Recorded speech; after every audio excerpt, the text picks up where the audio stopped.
Alustades teema arendust, siis hetkel on mul ees tühi WordPress, aga kuluks ära veidikene näidis postitusi, millega oma tööd kontrollida. Ja selliseid näidissisupakki, mida annab importida, on mitmeid. Soovitaks näiteks WordPressi enda koodeksist pärit theme unit testi. Tegemist on XML formaadis failiga, täpsemalt on tegemist WordPressi impordi RSS-iga. Ja selle sisse toomiseks töövahendid impordi ja formaat WordPress, mis kõigepealt paigaldab vastava importija plugina, mis tuleb ka seejärel sisse lülitada ja nüüd võib valida siis juba vastava faili, mis minul on laetud siia desktopi peale, et oleks mugav. Ja laen üles impordi, ta tuvastab sealt kõigepealt autorid, jah, las see jääda niimoodi.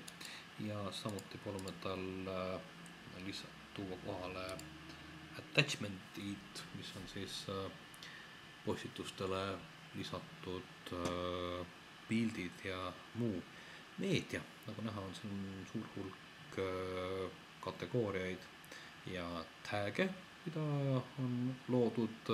Nüüd ta hetkel toob kohale need pildid ja siis ilmuvad siia alla kohe ka postitused ja lehed, mida on samuti erinevaid keelatud ja lubatud kommentaaridega erinevates hierarhiates ja nii edasi. Ja nüüd siis, kui me võtame selle siit ette ja vaatame, siis tõepoolest on olemas juba võimalikud alamlehed.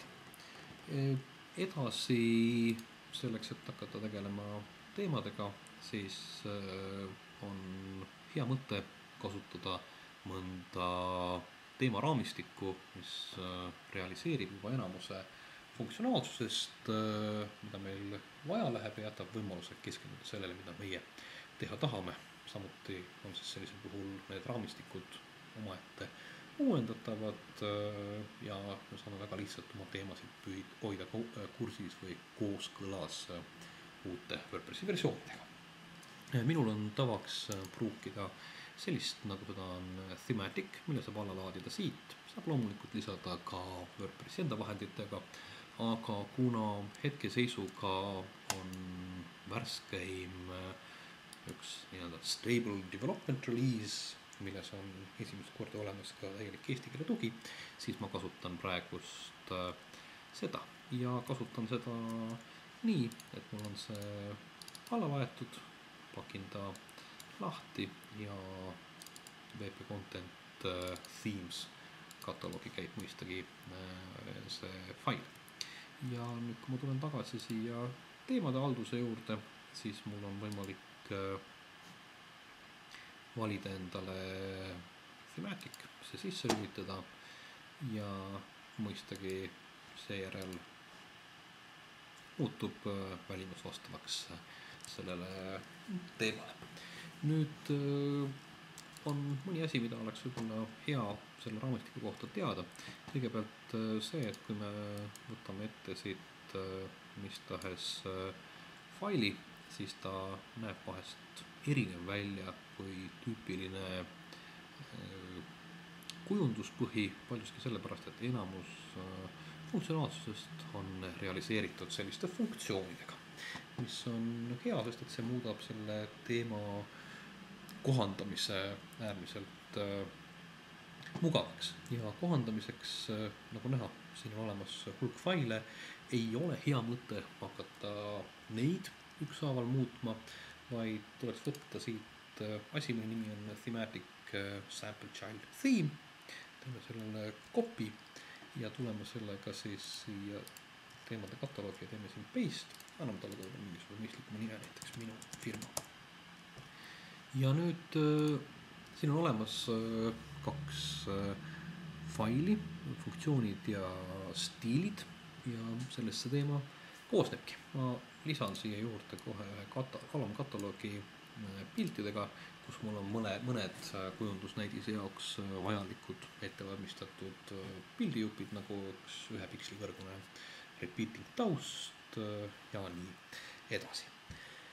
nüüd siis teemaga tegelemiseks, nagu öeldud, ei ole hea muuta thematicut. Me võtame parem ette uuesti teemade haldamise koha ja valime siis, aktiviseerime meie näidis teema. Ahah, see on hetkel niivõrd näidis, et siin on isegi kirjas, et ta on näidis teema. Valime siit funktsioonide ja stiilifaili, mis võiks editoris lahti võtta. Siit me hakkamegi kogu seda informatsiooni siis muutma. Ehk kõigepealt teema nimeks, ütleme, et see on siis minu firma kujundus ja me saame siit muuta ära ka kogu muu informatsiooni, mis siis võiks saada muudetud. Ainus asi, mida tuleks mitte muuta, on template ja see siis viitab selle laps teema child theme'i poolt kasutatava päätheme'i nimele.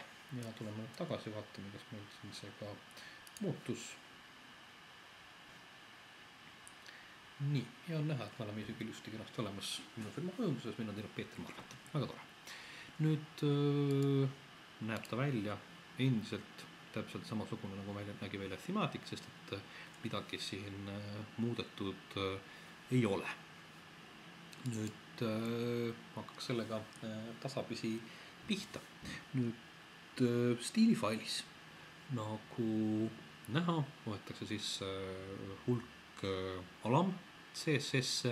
Mul ongi tavaks see niimoodi jätta ja nende konsolideerimine võtta hiljem ette, kasutades V3 Total Cache pluginat, mis saab sellega väga hästi hakkama. Nii et lasen tulla praegust lahus. Nagu öeldud, siin allpool, mida me hakkame muutma, on enamus sellest sisust, mille me leiame default CSS-ist, mille võib vajadusel siia ka üle tuua, aga mina kasutan tõesti ainult üksikute määratluste muutmist, nii et ma ei hakka seda praegust tegema. Mida võib olla võimalik siin valida erinevaid. Juba esimeses faasis on põhiline layout, hetkel 2CR fixed viitab eeldatavasti sellele, et lisavidinate tulp on paremal pool, tegemist on kahetulbalise layoutiga ja thematiku alt, kui te vaatate, siis library all on olemas layouts ja siin on näha, millised on juba algselt olemas. Me võime muuta selle siis näiteks ümber 2CL fixiks ja salvestasin ära ja vaatame, kuidas meie kujundus muutub. Peaks liikuma uudised paremale ja täpselt kõik võimalik muu informatsioon vasakule. Ja kogu edasine muutmine hakkabki siis pihta käima sellega, et me hakkame siia lisama selektorid ja vastavalt vajadusele muutma. Mida muuta? Selleks on, selle teadme saamiseks on mitu võimalust. Üks neist on see, et thematiku foorumites on kohe esimesel lehel olemas viide struktuuridiagrammile, mille me lööme omalt võtta siit. Ja siin on siis ära näha põhilised komponendid, mida oleks meil vajalik või võimalik muuta nii ID-dena, kui siis ka need roosad ja punased on vastavalt filtrihuugid ja action huugid, mida me mõnes järgnevas alajaotuses kindlasti kasutame. Nüüd alustuseks, nagu näha, kõige suurem klass on body, omaduste klass, kõige suurem määratlusüksus on body ja võiksime anda talle mingisuguse tausta, et oleks midagi lihtsalt temaga pihta hakatud. Ja ütleme siis body background,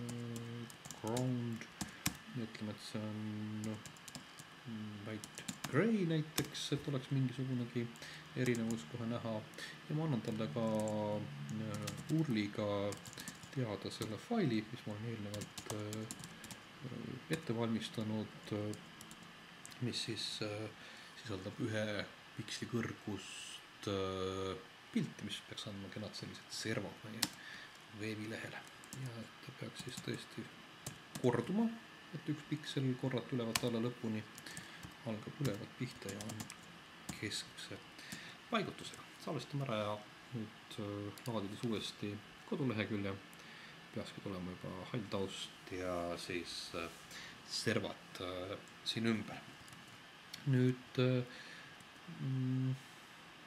päis võiks nähtavasti ka saada veidikene muudetud, kui me tahame, me näeme siit ära, et päis on ID-ga header ja me saame võtta siit selle kohe ka ette, öeldagi siis, et header ja kuna ma tahaksin talle ka panna taustapildi, siis lihtsuse mõttes ma ei hakka seda enam rohkem siia tippima, ütleme talle lihtsalt, et see on siis header PNG, tema on mitte korrutuv ja ka üleval keskel, vaatame, kas läks see õieti paika. Nii, nüüd on olemas, tõsi küll, meie pilt on veidikene kõrgevõitu ja nüüd selleks, et selgitada välja, miks see täpselt niimoodi on, siis minul on tavaks kasutada Chrome'is sellist asja nagu developer tools'e, leiab samad asjad ka Safarist ja pluginana Firefoxi juurest ja mul on siin parem klõpsu all olemas inspect element, mida mina harilikult kasutan selleks, et siia siseneda. Ja nüüd siis on näha, et me oleme brändingus ja brändingu padding on 88.044, arvatavasti on siis äkki siis see täpselt see, mida meil on liiga palju. Ehk paneks sinna üles, paneks mingisuguse 66, vaatame, kuidas muutub. Ja 66 on juba palju parem. Kiitame alt ka vähemaks mingisugune 22 või. Topelklõpsuga muudame selle siin koha peal ära, see muudab küll siis ainult hetkel kuvatavat, aga mul on hästi lihtne võtta, teha siit copy ja tulla siia edasi ja jätkata siis muutmist. Ehk ma tõin siis nüüd puhtalt sellest developer tools'ist muudetud reakese üle ja nüüd kui me paneme selle siit kenasti kinni ja laeme lehekülge uuesti, siis ongi juba paigutus oluliselt mõistlikum. Nüüd ilmneb, et päises tekstitasutud siis sobi siia tausta peale väga hästi, vaata millega tegemist on. Paistab, et taha blog title, blog description, millel on värvid küljes. Muudame need siis ära, ütleme niimoodi, et hash blog title ja hash blog description on, mis värvina võiksid olla, white green, äkki see võib siin tausta peal kenasti. Salvestame ära ja vaatame, kuidas see välja kukub. Nii, muutus description, kuna blogi nimi on link, siis ta ei muutunud, me peaksime ütlema, et muudetakse blog title A ja proovime uuesti, ehk siis tema hyperlink peaks olema teist värvi, rohelist värvi. Nii, see on paigas. Nüüd see punane vist häirib mind ka veel ja liigume siis loogiliselt edasi, ma võtan siin, kopeerin ja me peaksime muutma sellist omadust nagu blogi kirjelduse hoverit. Ehk siis see on siis hover see, kui ma liigun kursoriga lingi peale ja see võiks olla näiteks vahelduseks, ta võiks muutuda siis tumeroheliseks. Ja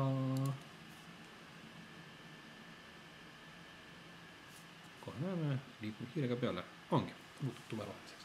Ehk meil on selline esimene muudatuste pakk tehtud, puhtalt muutes stiile, aga on meil palju asju, mida võiks muuta ka funktsioonidega. Liigume nende juurde edasi järgmises videos.